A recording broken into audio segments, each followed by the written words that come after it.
তিন নাম্বার যে প্রশ্ন সেখানে যে তিনের এ সেই 1, 2 এইগুলো কিন্তু তোমরা বইয়ে দেখে নেবে, ঠিক আছে। এর মধ্যে দুয়েরটা দেখবে আমরা কিন্তু ওই প্রথম পর্বে যে ভিডিওটা ছিল সেইখানে দুইয়ের ডি এর 2 ওটা দেখলেই কিন্তু হবে, একই কোশ্চেন রিপিট করেছে। ওকে, তো আমরা পরবর্তী যে কোশ্চেন সেটা 3 নাম্বার। এখানে যে প্রশ্নটা তোমাদের স্ক্রিনে ডান সাইডে আসছে সেই প্রশ্নের অনুযায়ী দেখো, প্রশ্নানুসারে আমাদের যে 2N2O5 থেকে হচ্ছে 4NO2 আর হচ্ছে O2 উৎপন্ন হয়েছে। তাহলে আমরা এই সমীকরণের যদি বিক্রিয়ার হারটা দেখি, তাহলে বিক্রিয়ার হারটা কি হবে? বিক্রিয়ার হারটা দেখো, যদি আমরা N2O5 এর সাপেক্ষে করি তাহলে কি হবে? এখানে সহগটা কত? 2 আছে, ঠিক আছে। তাহলে 1/2 dN2O5/dt। এবার যদি আমরা NO2 এর সাপেক্ষে করি সেই ক্ষেত্রে হয়ে যাবে দেখো 1/4 যে dN2/dt। ওকে, তো বিক্রিয়ার হারটা কিন্তু আমরা দুটোর সাপেক্ষে করলাম, কারণ এইখান থেকেই কিন্তু আমরা পেয়ে যাব যে বিক্রিয়ার হারের যে মানটা আমাদের চেয়েছে সেই মান। আমাদের যেটা দেওয়া আছে প্রশ্নানুসারে সেটা কি বলতো?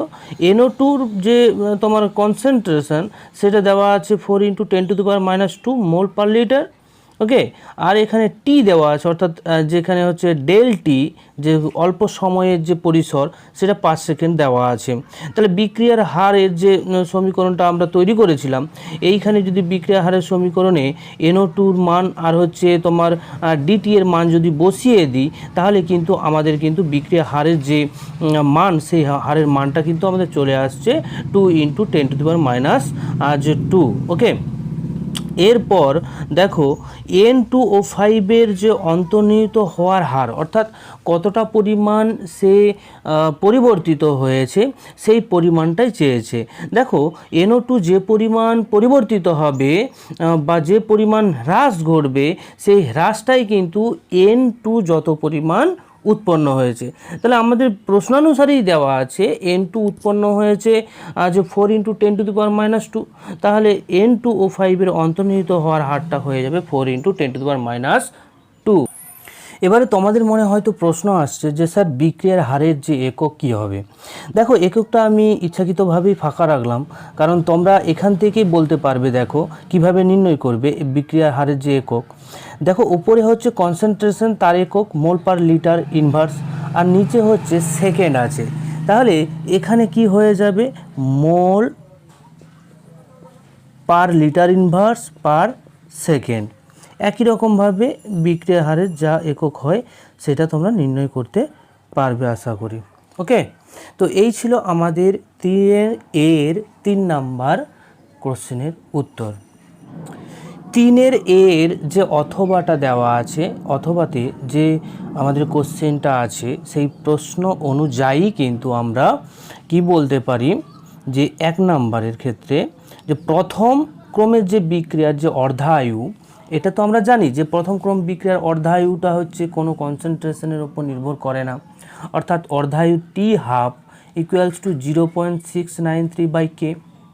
ঠিক আছে, তাহলে এইখান থেকে আমরা যে T½ সেটা কিন্তু পেয়ে যাই।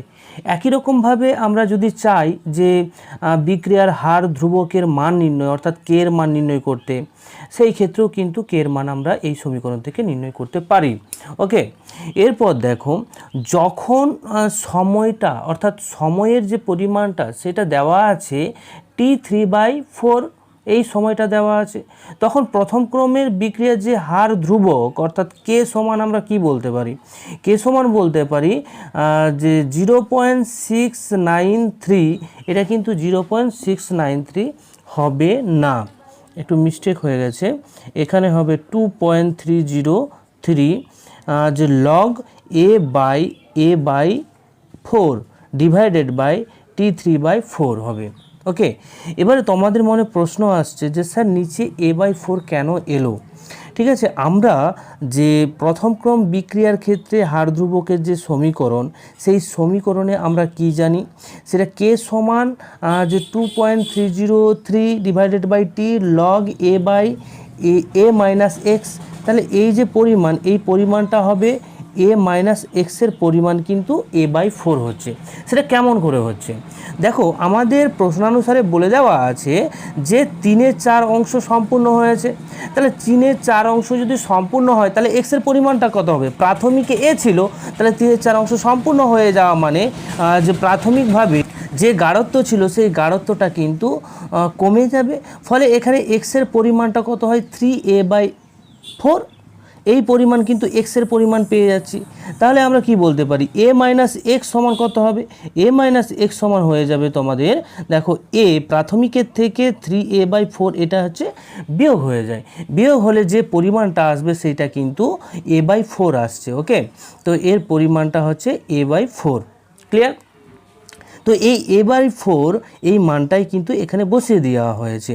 ফলে এখানে কে অর্থাৎ হার ধ্রুবক সমান 2 গুণিত 2.303 লগ 4 আসছে। এই অংশটা কি এ কেটে যাবে, ফলে 4 চলে আসবে। 4 চলে আসা মানে কি লগ 4 এর মান যেটা হবে তোমরা ক্যালকুলেটারে ওটা টাইপ করে এতে গুণ করে দেখবে মানটা আসবে 1.386 হয়ে যাবে। ওকে, ডিভাইডেড বাই যে t3/4। ওকে, এটা আমরা 2 নম্বর সমীকরণ নিয়ে নিলাম। তো এইখান থেকে আমরা t3/4টাকেও কিন্তু আলাদা করে লিখতে পারি কীভাবে? 1.386/k, এটাকে আমরা 2 নম্বর দিয়ে দিলাম। ওকে, তাহলে 1 নম্বর আর 2 নম্বরের যদি আমরা ভাগ করি তাহলে উপরে কি থাকবে? 2 নম্বরকে 1 দিয়ে ভাগ করছি, তাহলে t3/4 ডিভাইডেড বাই t½ ওকে সমান যে t3/4 এর যে মান 1.386 divided by K divided by, এটা কিন্তু ডিভাইডেড বাই, ওকে মনে রাখবেন। তো ডিভাইডেড বাই করলে কি হবে? 0.693/k। তো কে এখানে কিন্তু কেটে যায়, কেটে যাওয়ার ফলে কি থাকবে আমাদের? 1.386 ডিভাইডেড বাই 0.693 এই পরিমাণ থাকে। ফলে এই যে তোমার সমীকরণ, এই সমীকরণে এই দুটো কিন্তু কেটে যাবে 2 দিয়ে। ওকে, তাহলে 2 দিয়ে যদি কেটে যায় তাহলে t3/4 বাই t½ সমান 2 আসছে। ওকে, তো 2 যখন চলে এলো তাহলে আমরা কি বলতে পারি? যে t3/4 সমান 2 × ½ তাহলে আমরা এখান থেকে কি বলতে পারি? যে সুতরাং প্রথম ক্রমের বিক্রিয়ার ক্ষেত্রে t3/4টা হবে t½ দ্বিগুণ। এটাই কিন্তু আমাদের প্রমাণ করতে বলেছে। ওকে, আর একটা কোশ্চেন, আগের কোশ্চেন ছেড়ে এসে চলেছিলাম, সেটা দেখে নাও একটু, যে তেজস্ক্রিয় মৌলের বিভাজন কি ধরনের ক্রমের বিক্রিয়া হবে? এটা কিন্তু প্রথম ক্রম অর্থাৎ ফার্স্ট অর্ডার রিঅ্যাকশন হবে, এটা কিন্তু মাথায় রাখবে। ওকে, 2-এর যে প্রশ্নটা আছে পরবর্তী প্রশ্ন, সেইখানে আমাদের যে প্রশ্নটা দেওয়া আছে সেই প্রশ্নটা একটু মন দিয়ে পড়ে নাও। প্রশ্ন অনুসারে আমরা যেটা দেখতে পাচ্ছি দুটো ক্ষেত্র এখানে দেওয়া হয়েছে। তো প্রথম ক্ষেত্রের আমরা দেখছি যে সময়টা দেওয়া আছে 10 মিনিট। ওকে, তাহলে 10 মিনিটে কতটা পরিমাণ বিক্রিয়া সম্পূর্ণ হচ্ছে? 40% সম্পূর্ণ হয়েছে। তাহলে আমরা এক্সের যে মান, এক্স বলতে অবশিষ্টটা নয়, এখানে এক্স বলতে কতটা পরিমাণ পরিবর্তিত হয়েছে, ঠিক আছে, সেই পরিমাণটা কিন্তু আমরা পেয়ে যাচ্ছি। প্রাথমিকে ছিল এ, আর এখন যতটা পরিমাণ বিয়োজিত হয়ে গেছে সেই পরিমাণটা এক্স, মানে কতটা পরিবর্তিত হয়েছে, কতটা হ্রাস ঘটেছে, সেই এক্সের পরিমাণটা হয়ে যাবে a × 40/100। তাহলে এখান থেকে আমরা এক্সের মান কত পাচ্ছি? 0.4a। ঠিক আছে, তো আমরা এখান থেকে যদি এক্স পেয়ে যাই তাহলে a মাইনাস এক্স অর্থাৎ অবশিষ্ট যে পরিমাণ, যেটা প্রাথমিক অবস্থাতে এ ছিল তার যে অবশিষ্ট পরিমাণ a মাইনাস এক্স, ঠিক আছে, এক্স যদি তোমার ডিক্রিজ করে যায় তাহলে a মাইনাস এক্সের পরিমাণটা কত হবে? তোমরা এ থেকে এক্সটা বিয়োগ করে দিতে হবে, করে দিলে 0.6a আসছে। তো এখানে এটাকে কিন্তু প্রাথমিক আমরা পরিমাণ ধরেছি, প্রাথমিক গাঢ়ত্ব বলতে পারো, ওকে, বা কনসেন্ট্রেশনও বলতে পারো। আর আমরা a মাইনাস এক্সটাকে অবশিষ্ট পরিমাণ ধরে নিয়েছি, যে কতটা পরিমাণ অবশিষ্ট রয়েছে বিক্রিয়া হওয়ার পর। ঠিক আছে, আর আমরা প্রথম যে তোমার যে ক্রমের বিক্রিয়া, সেই প্রথম ক্রমের বিক্রিয়া যদি আমরা দেখি, তোমরা সবাই তো আশা করি মনে আছে যে কে বিক্রিয়া হার ধ্রুবকের যে সমীকরণ ছিল 2.03 divided by T log a by a minus x. ঠিক আছে, ওপরে প্রাথমিক গাঢ়ত্ব, নিচে হচ্ছে অবশিষ্ট পরিমাণ। তো সেই সমীকরণটাকে ধরেই কিন্তু আমরা প্রথম ক্রমের বিক্রিয়ার সমীকরণ থেকেই আমরা পাচ্ছি, যেহেতু 10 মিনিটে অর্থাৎ একটা নির্দিষ্ট সময়ে তার বিক্রিয়ার যে হার ধ্রুবক সেটা একটা ডিফারেন্ট হয়, সেই জন্য আমরা K1 ধরে নিচ্ছি। তাহলে K1 ধরে নিলে এখানে টি এর মানটা বসিয়ে দেব, টি এর মানটা বসিয়ে দিয়েছি আর এক্স এর মানটা বসিয়ে দিয়েছি। ফলে এখানে দেখবে এ কেটে যাবে, এ কেটে যাবে, ফলে log 1/0.6 আসবে। log 1/0.6 এর যে মান তোমরা ক্যালকুলেটরে ইউজ করতে পারো, করে দিয়ে তোমরা দেখবে এখানে K1 অর্থাৎ প্রথম ক্ষেত্রে যে হার ধ্রুবক তার মান কিন্তু আমরা পেয়ে যাই 0.51 মিনিট ইনভার্স। ওকে, এরপর দ্বিতীয় ক্ষেত্রে আমাদের বলে দিয়েছে যে সময়টা হচ্ছে 15 মিনিট। সময়টা যদি 15 মিনিট হয় আর হচ্ছে 60% সম্পূর্ণ হয়, তাহলে কতটা পরিবর্তিত হয়েছে, এক্স এর পরিমাণটা কত হবে, প্রাথমিকে ছিল এ আর এখন হচ্ছে তোমার 60% সম্পূর্ণ হওয়ার জন্য কত হবে, এটা ওয়েকিং নিয়ম হয়েছে আর কিছু না, যে তোমার 100 যদি প্রাথমিকে থাকে বর্তমানে কত 60 পরিবর্তিত হয়েছে। তাহলে এ পরিমাণ প্রাথমিকে যদি থাকে তাহলে বর্তমানে কতটা পরিবর্তিত হয়েছে, সেটা হচ্ছে 0.6 এ। আশা করি বোঝা গেল, এটা 5-6 অঙ্ক, কিছুই না। তারপর দেখো এ মাইনাস এক্স অর্থাৎ অবশিষ্ট পরিমাণটা বের করতে গেলে আমাদের এক্সের মানটাকে কিন্তু এখানে বসিয়ে দিয়েছি আমরা। এক্সের মানটা যখন বসিয়ে দেব তখন তার মানটা টোটাল অবশিষ্ট পরিমাণটা 0.4 এ হয়ে যায়।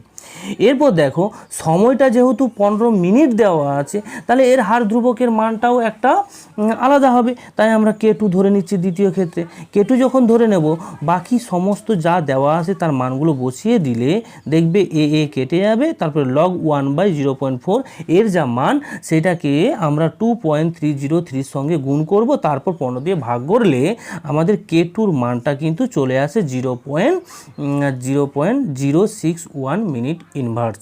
তাহলে এই যে প্রথম ক্রম দুটো বিক্রিয়া আমাদের দেওয়া ছিল, সেই প্রথম ক্রম দুটো বিক্রিয়ার ক্ষেত্রে থেকে আমরা কি পাচ্ছি, দুটো হার ধ্রুবক পাচ্ছি, একটা K1 আর একটা K2। এদের যদি আমরা অনুপাত করি তাহলে K1/K2 সমান কি হয়ে যাবে, K1 এর মান কত দেওয়া আছে 0.51 আর হচ্ছে K2-র মান দেওয়া আছে 0.061। ফলে এদের যদি আমরা কাটাকাটি করি বা ভাগ করি তাহলে আমাদের উপরে কি আসবে 0.836, আর নিচে কিছু নেই বলতে 1 আছে, অর্থাৎ উপরেরটা হচ্ছে লব, নিচেরটা হরে 1 আছে। ঠিক আছে, তাহলে এদের অনুপাত আকারে যদি প্রকাশ করি K1:K2 যদি করা হয় তাহলে কিন্তু 0.836:1 হবে। এটাই আমাদের নির্ধারিত যে সমাধান, সেটা সমাধান। ওকে, 3-এর বিয়ের 1-এর যে প্রশ্নটা দেওয়া আছে সেই প্রশ্ন অনুযায়ী কিন্তু আমি করছি প্রশ্নটা, আর আমি আর রিডিং পড়ছি না, তোমাদের স্ক্রিনে আছে, তোমরা প্রশ্নটা দেখতে পাচ্ছ। যদি কোনো সমস্যা হয় ভিডিওটাকে পজ করবে, করে দিয়ে প্রশ্নটাকে আগে পড়ে নেবে, তারপর আমি যেটা বলছি সেটা মন দিয়ে শুনো। ওকে, এখানে ClO4- এর যদি রেজোনেটিং স্ট্রাকচার দেখি আমরা 4টা রেজোনেটিং স্ট্রাকচার পাই। কীরকমভাবে, যে ক্লোরিন অক্সিজেনের সাথে 3টে ক্ষেত্রে ডবল বন্ড ফর্মেশন করে থাকে, আর একটা ক্ষেত্রে হচ্ছে সিঙ্গেল বন্ড থাকে, আর একটা নেগেটিভ চার্জ থাকে। ফলে এই নেগেটিভ চার্জটা যদি এইখানে হচ্ছে অক্সিজেন আর ক্লোরিনের মধ্যে ডবল বন্ড সৃষ্টি করে, তাহলে বিপরীত দিক থেকে কিন্তু একটা ডবল বন্ড খুলে গিয়ে অক্সিজেনের মাথায় চলে যায়, কারণ এই ক্ষেত্রে কিন্তু অষ্টকের পূর্তি একটা গুরুত্বপূর্ণ বিষয়। ওকে, স্টেবিলিটির জন্য। তো নেগেটিভ চার্জটা কিন্তু এই প্রান্তে এলো, ফলে এইখান থেকে একটা রেজোনেটিং স্ট্রাকচার পেলাম। তারপর এইখান থেকে যদি এই নেগেটিভ চার্জটা যদি এই যে ক্লোরিন আর অক্সিজেনের মধ্যে ডবল বন্ড সৃষ্টি করে, তাহলে কিন্তু এই সাইড থেকে হচ্ছে একটা ডবল বন্ড খুলে অক্সিজেনের মাথায় নেগেটিভ হয়ে যায়। আবার একই রকমভাবে এই নেগেটিভ চার্জটা যখন এখানে ডবল বন্ড সৃষ্টি করবে, বিপরীত দিক থেকে একটা নেগেটিভ চার্জ তৈরি হয়ে যাবে ডবল বন্ড খুলে। ঠিক আছে, আবার একই রকমভাবে এই যে নেগেটিভ চার্জ সেটা যদি আবার ডবল বন্ডে যায় তাহলে এটা আবার খুলে যাবে। এইভাবে কিন্তু আমরা 4টা রেজোনেটিং স্ট্রাকচার পেয়ে যাচ্ছি। ক্লিয়ার? দ্বিতীয় ক্ষেত্রে দেখো, দ্বিতীয় ক্ষেত্রে আমাদের বলে দেওয়া আছে যে SO2 এর জারক হিসেবে উদাহরণ সহ ব্যাখ্যা আর SO2 এর বিজারক হিসেবে উদাহরণ সহ ব্যাখ্যা। তো প্রথমে যে জারক হিসেবে যদি আমরা SO2কে দেখি তাহলে উদাহরণ হিসেবে যে হাইড্রোজেন সালফাইডের সাথে SO2 যদি বিক্রিয়া করে সেই ক্ষেত্রে সালফার আর হচ্ছে জল উৎপন্ন হয়। দেখো H2S এ সালফারের যে জারণ সংখ্যা সেটা কিন্তু -2 আর SO2তে কিন্তু +4, ফলে এই যে সালফারের জারণ সংখ্যা একবার কি হচ্ছে সালফারে গিয়ে 0 হয়ে যাচ্ছে, অর্থাৎ -2 থেকে 0 হচ্ছে, এখানে কি হচ্ছে বৃদ্ধিপ্রাপ্ত হচ্ছে অর্থাৎ পজিটিভের দিকে যাচ্ছে, ফলে জারণ প্রক্রিয়া ঘটবে। আর এখানে +4 থেকে কিন্তু 0 হচ্ছে অর্থাৎ কমে যাচ্ছে, এটা বিজারণ প্রক্রিয়া। এবারে দেখো SO2 H2Sকে কি সালফারে জারিত করছে আর এখানে SO2 নিজে কিন্তু বিজারিত হচ্ছে, অর্থাৎ SO2 H2SOSকে সালফারে জারিত করছে আর নিজে বিজারিত হচ্ছে। নিজে যেটা হচ্ছে সেটা তার সে পদার্থ হয় না, যেটা অপরকে করছে অর্থাৎ অপরকে কি করছে জারিত করছে, অর্থাৎ এটা SO2 জারক হিসেবে কাজ করবে। তোমাদের মনে রাখার জন্য ক্লাস 10 থেকে তোলা একটা বিষয় দেখে নাও, যে নিজে বিজারিত হবে এটা মনে রাখার জন্য, এটা কিন্তু পরীক্ষায় লিখবে না তোমরা, ওকে। যে নিজে বিজারিত হবে কিন্তু অপরকে জারিত করবে সে কিন্তু জারক, অর্থাৎ নিজে যেটা হচ্ছে সেটা নয়, যেটা অপরকে করছে সেটাই তার ধর্ম, অর্থাৎ সেই ক্ষেত্রে জারক পদার্থ এটাকে বলবো, অর্থাৎ জারণ ধর্ম দেখাবে। আবার যে নিজে জারিত হবে অপরকে কিন্তু বিজারিত করছে সেই ক্ষেত্রে তার বিজারণ ধর্ম প্রকাশ পায়, অর্থাৎ তাকে আমরা বিজারক পদার্থ বলি, ওকে। এবারে বিজারক হিসেবে একটা উদাহরণ নিয়েছি, পটাশিয়াম পারম্যাঙ্গানেটের যে কালার, রঙিন কালার, সেই রঙিন কালারটাকে কিন্তু SO2 কি করে দেয়, বর্ণহীন করে দেয়। কিভাবে? KMnO4কে MnSO4 এ পরিণত করে আর K2SO4 আর হচ্ছে নিজে কিন্তু H2SO4 এ পরিণত হয়। এখানে দেখো Mn এর জারণ সংখ্যা +7, সেইখান থেকে কিন্তু Mn2+ পরিণত হচ্ছে, অর্থাৎ এই ক্ষেত্রে জারণ সংখ্যার হ্রাস ঘটে বিজারণ প্রক্রিয়া। আর সালফার 4 থেকে কিন্তু 6 হচ্ছে, H2SO4 এ গিয়ে সালফারের যে 6, এখানে কিন্তু জারণ প্রক্রিয়া। তাহলে SO2 এখানে কি হচ্ছে, বিজারক হিসেবে কাজ করছে, কারণ নিজে জারিত হয়ে অপরকে বিজারিত করছে। আশা করি জিনিসটা বোঝা গেল। এরপর দেখো 3 নাম্বার যে প্রশ্ন, হ্যালোজেন মৌলগুলোর বিজারণ ক্ষমতা, ক্রমটা কি হবে, ফ্লোরিন আগে হবে, ফ্লোরিন ব্রোমিন আয়োডিন, ঠিক আছে। তারপর দেখো 4 নম্বরে যেটা আছে, জেনন ফ্লোরাইড SbF5 এর সাথে যখন বিক্রিয়া করে SbF5টা কিন্তু লুইস অ্যাসিড হিসেবে কাজ করে। লুইস অ্যাসিড হিসেবে কাজ করলে এটা কিন্তু একটা অ্যাডাক্ট ফর্মেশন করবে, অর্থাৎ যুত যৌগ ফর্মেশন করে, একটা ক্যাটায়নিক পার্ট থাকে, একটা অ্যানায়ন পার্ট থাকবে। 3 C এরটা দেখো, 3 C এর 1-এরটা দেখো, আমাদের কি দেওয়া আছে, 3 C এর 1-এরটা দেওয়া আছে, এইখানে একটা পরিবর্তন, সেখানে বেঞ্জাইলডিহাইড থেকে সিনামিক অ্যাসিড পরিবর্তন, এটা হচ্ছে বেঞ্জাইলডিহাইড, এটা হচ্ছে সিনামিক অ্যাসিড। এই যে পরিবর্তন যে কিভাবে করবে সেটাই আমাদের বলেছে, যে বিকারক কিভাবে আমরা ইউজ করে তার পরিবর্তন করতে পারি। তো বেঞ্জাইলডিহাইডকে যদি আমরা অ্যাসিটামাইড অ্যাসিটিক অ্যানহাইড্রাইড আর হচ্ছে যে অ্যাসিটিক অ্যাসিডের সোডিয়াম লবণ নিয়ে যদি পার্কিং বিক্রিয়ায় অংশগ্রহণ করায়, অর্থাৎ এই যে বিক্রিয়া অ্যানহাইড্রাইড দিয়ে যে বিক্রিয়া এটা কিন্তু পার্কিং বিক্রিয়া, ওকে। আর অ্যালডিহাইড অংশগ্রহণ করছে, ফলে এইখান থেকে দেখবে তোমরা এই যে অ্যানহাইড্রাইড থেকে কিন্তু একটা অংশ জুড়ে যাবে, এখানে জুড়ে গিয়ে সিনামিক অ্যাসিড ফর্মেশন করবে। এটা কিন্তু সিনামিক অ্যাসিড তৈরির একটা পদ্ধতি। তারপরে দেখো অ্যাসিটালডিহাইড থেকে তোমার হচ্ছে কি উৎপন্ন হবে, HCN দিলে, আর দ্বিতীয় ক্ষেত্রে হচ্ছে HCl রিফ্লাক্স করলে কি হয়। তো আমি প্রত্যেকটা ধাপে ধাপে করেছি, তোমরা এইভাবেই করবে যাতে সুস্পষ্টভাবে পরীক্ষক বুঝতে পারে। অ্যাসিটালডিহাইডকে যদি আমরা HCN দ্বারা যদি হাইড্রোজেন সায়ানাইড দ্বারা যদি বিক্রিয়া ঘটাই তাহলে কিন্তু এখানে সায়ানাইডের অ্যাডিশন ঘটে, অ্যাডিশন ঘটার পর সায়ানোহাইড্রিন উৎপন্ন হয়, ঠিক আছে। তারপর এই সায়ানোহাইড্রিনকে যদি আমরা রিফ্লাক্স করি HCl দ্বারা, তখন কিন্তু এই যে সায়ানাইড গ্রুপ, এই সায়ানাইড গ্রুপটা HCl এর উপস্থিতিতে কী হয়, অ্যাসিড গ্রুপে পরিণত হয়, সেই অ্যাসিড গ্রুপে পরিণত হবে, যার ফলে আমরা পাবো ল্যাকটিক অ্যাসিড। ক্লিয়ার? এরপর 2 নম্বর দেখো, এখানে আমাদের যে প্রশ্ন দেওয়া আছে সেই প্রশ্ন অনুসারে এ আর বি শনাক্তকরণ করতে বলেছে। তো অ্যাসিটালডিহাইডকে যদি আমরা প্রথমেই লঘু NaOH দ্বারা বিক্রিয়া ঘটাই, এখানে কিন্তু এই বিক্রিয়াটার নাম একটা আছে, সেই নামটা কি অ্যালডোল কনডেনসেশন বিক্রিয়া। অর্থাৎ অ্যালডোল কনডেনসেশন বিক্রিয়ায় অ্যাসিটালডিহাইড আর লঘু NaOH বিক্রিয়া করে কিন্তু এ প্রোডাক্ট উৎপন্ন করে। ঠিক আছে, এ প্রোডাক্ট উৎপন্ন করবে। এখানে কিন্তু এ প্রোডাক্ট যে উৎপন্ন করছে তার একটা নাম আছে, সেটা কি যে বিটা হাইড্রোক্সি অ্যালডিহাইড উৎপন্ন হচ্ছে।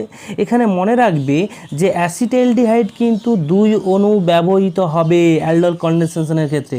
আর অ্যালডোল কনডেনসেশন বিক্রিয়ার ক্ষেত্রে শর্তটা কি হয়, কন্ডিশনটা কি, অ্যালডিহাইড বা কিটোনের ক্ষেত্রে যার ক্ষেত্রে হবে অ্যালডোল কনডেনসেশন সেই ক্ষেত্রে কিন্তু alpha hydrogen must be present.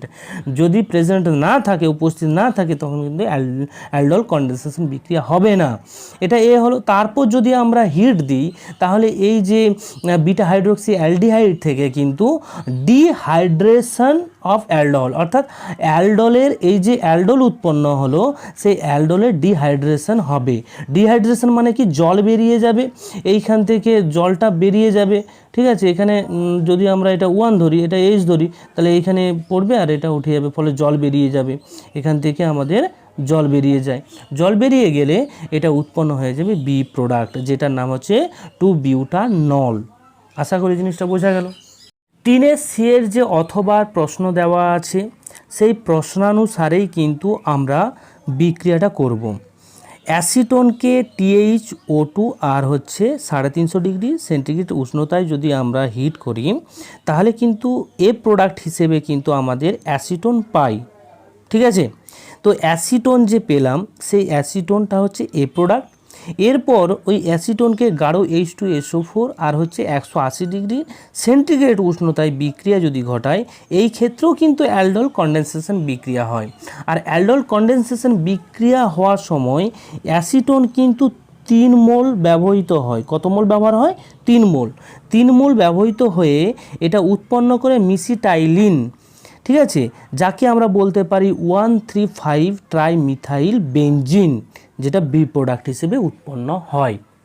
ঠিক আছে, এরপর দ্বিতীয় যে প্রশ্নটা আছে, দ্বিতীয় প্রশ্নটা দেখো, একটা খুব বড় সড়ো প্রশ্ন, দেখে মনে হচ্ছে অনেক কঠিন, কিন্তু না, এই প্রশ্নগুলোই সোজা।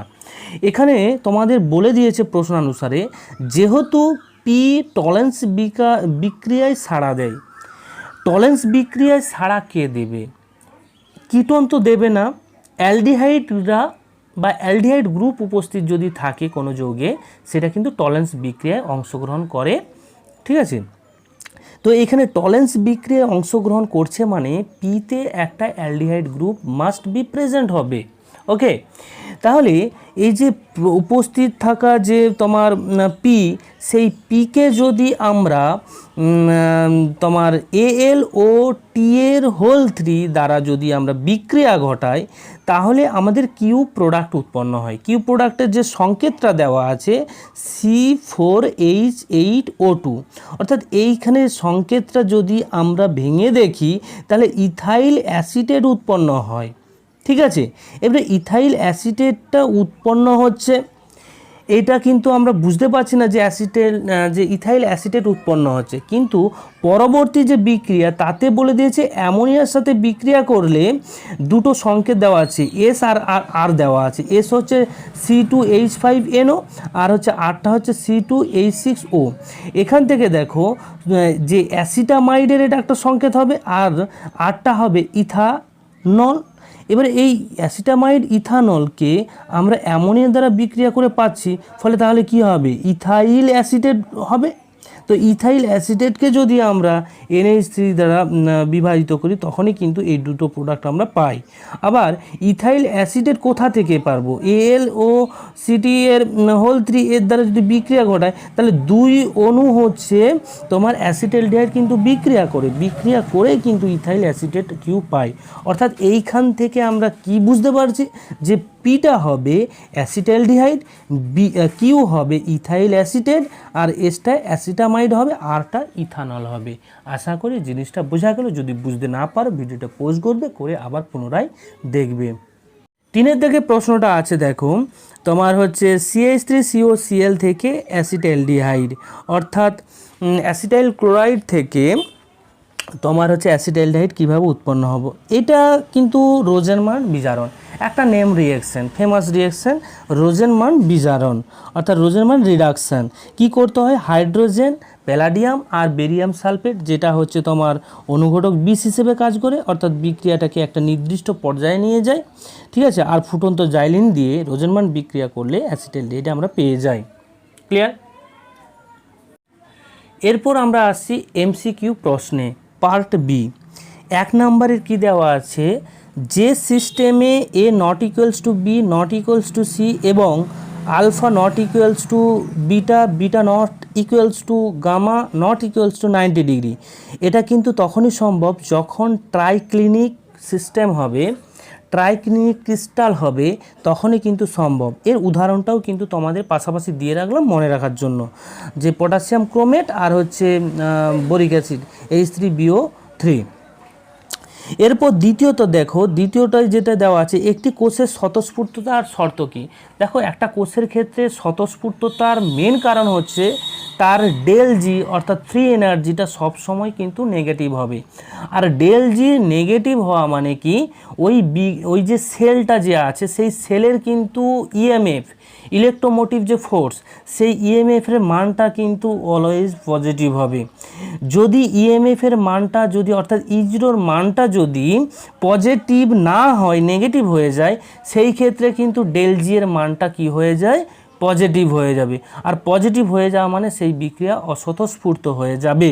তাই কিন্তু ই সেলের মানটা যদি গ্রেটার দেন 0 হয়, তখন ডেল জি জিরোর মানটা হচ্ছে লেস দেন 0, অর্থাৎ এইখানে বলতে পারি ডেল জিটা লেস দেন 0 হবে। তারপরে 3 নম্বরের MCQটা দেখো, নদীর মোহনায় বদ্বীপ গঠনের যে প্রক্রিয়া সেটা কিন্তু তঞ্চন প্রক্রিয়া। তোমরা আশা করি নদীর মোহনায় বদ্বীপ কেন গঠিত হয় এটা পড়েছো, সেইখান থেকে দেখবে জিনিসটা বুঝতে পারবে। এখন বুঝালাম না, আবার যদি কোনো কোশ্চেন আসে এরকম তখন বুঝিয়ে দেব, ঠিক আছে। 4 নম্বর দেখো, P4O10 এর সেতু বন্ধনকারী অক্সিজেন পরমাণুর সংখ্যা কটি। দেখো, এখানে স্ট্রাকচারটা কিন্তু তোমাদের জানতে হবে, যদি না জানো তাহলে কিন্তু এই যে সেতুবন্ধন অক্সিজেনের পরিমাণ কটি সেটা বলতে পারবে না। এটা হচ্ছে 6টা হবে। কিভাবে দেখো, দেখো সেতু বন্ধনকারী বলতে PO-P এইরকম যে বন্ধন গঠন করবে সেটা সেতু বন্ধনকারী ও, তাহলে 1টা 2টো 3টে 4টে 5টা 6টা, তোলো 6টা হচ্ছে তোমার ওই সেতু বন্ধনকারী অক্সিজেনের সংখ্যা। 5 প্রশ্নটা দেখো, ল্যান্থানাইড সংকোচনের কারণ নিচের কোন পরমাণু জোড়টির আকার একই হয়।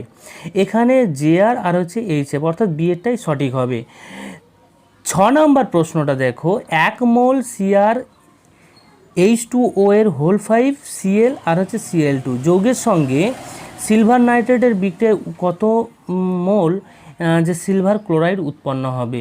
দেখো, এটা কমপ্লেক্সের প্রশ্ন, তোমরা দেখেছো যে এদের দুটো যোজ্যতা, একটা মুখ্য যোজ্যতা আর একটা গৌণ যোজ্যতা, অর্থাৎ এইখানে যে তোমার কোঅর্ডিনেশনের বাইরে যে থাকা যে তোমার সাবস্টিটিউটেড হতে পারে যে ক্লোরিন, অর্থাৎ সেটার সংখ্যা হচ্ছে কিন্তু 2, অর্থাৎ এই যে ক্লোরিন সেই ক্লোরিনটা কিন্তু প্রতিস্থাপিত হতে পারে। তাহলে উপযুক্ত সিলভার নাইট্রেট যদি উপযুক্ত দিই তাহলে কিন্তু এখানে আমাদের দুটো ক্লোরিন রিপ্লেসড হয়ে যায় NO3 মূলক দ্বারা, ঠিক আছে। আর এই ক্লোরিন দুটো সিলভারের সাথে, ঠিক আছে, যুক্ত হয়ে গিয়ে আমাদের সিলভার ক্লোরাইড অর্থাৎ 2 মোল সিলভার ক্লোরাইড আমরা পাই অধক্ষেপ হিসেবে। তারপরে 7 প্রশ্নটা দেখো, 7 প্রশ্নটা খুবই ইম্পর্ট্যান্ট এই দিক থেকেই বলছি, কারণ এই জায়গাটা তোমরা একটু ভুল করে দিতে পারো, যে নিউক্লিওফিলিক প্রতিস্থাপন বিক্রিয়ায় সহজে অংশগ্রহণ করবে। দেখো, নিউক্লিওফিলিক যে বিক্রিয়ার ক্ষেত্রে, প্রতিস্থাপন বিক্রিয়ার ক্ষেত্রে যে নিউক্লিওফাইল আসছে তার ইলেকট্রন রিচ গ্রুপ, অর্থাৎ ইলেকট্রন বেশি পরিমাণ থাকবে। ফলে ইলেকট্রন বেশি পরিমাণ যখন থাকে তখন সেটা বেঞ্জিন বলয়ে সে ওই ইলেকট্রনের ডেন্সিটিটাকে গ্রুপটাকে দিয়ে কিন্তু বন্ধন ফর্মেশন করবে। তাহলে ইলেকট্রন ডেনসিটি যদি এই বেনজিন রিংয়ের মধ্যে যদি কম হয় তখনই সম্ভব, আর যদি বেশি থাকে তখন কিন্তু এই বেনজিন রিং ওই ইলেকট্রোফিলিকের সঙ্গে প্রতিস্থাপনে সহজে করতে পারবে না।